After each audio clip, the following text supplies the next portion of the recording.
लग्नाचे दागिने म्हणजे श्रीमंत पेशवाई दागिने, नाशिकचे सुप्रसिद्ध सराफ मयूर अलंकार सराफ।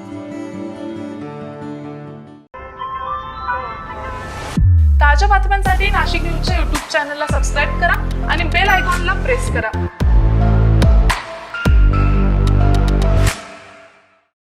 उन्हाळ्याच्या पार्श्वभूमीवर ओझर शहराला पाणी पुरवठा सुरळीत राहावा यासाठी ओझर नगर परिषदेच्या वतीनं शहराला पाणी पुरवठा करणाऱ्या धरणांची पाहणी करण्यात आली आहे। यावेळी नगराध्यक्ष नगरसेवकांसह पाणी पुरवठा यंत्रणेचा सविस्तर आढावा घेण्यात आला आहे। ओझर नगर परिषदेचे नगराध्यक्ष आणि नगरसेवकांनी शहराला पाणी पुरवठा करणाऱ्या धरणाची प्रत्यक्ष पाहणी केली आहे। यावेळी पाणी पुरवठ्यासाठी महत्त्वाच्या असलेल्या जॅकवेल तसेच जलशुद्धीकरण केंद्रालाही भेट देण्यात आली आहे। उन्हाळ्यात नागरिकांना कोणतीही अडचण होऊ नये यासाठी पाणी पुरवठा व्यवस्था सुरळीत आणि नियोजनबद्ध ठेवण्याच्या सूचना संबंधित अधिकाऱ्यांना देण्यात आल्या।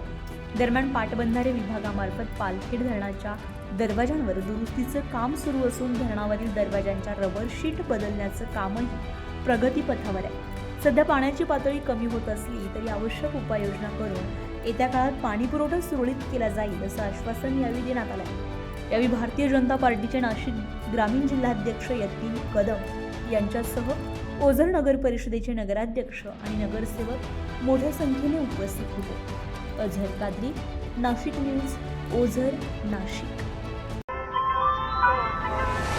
ताज्या बातम्यांसाठी नाशिक न्यूजच्या YouTube चॅनलला सबस्क्राईब करा आणि बेल आयकॉनला प्रेस करा।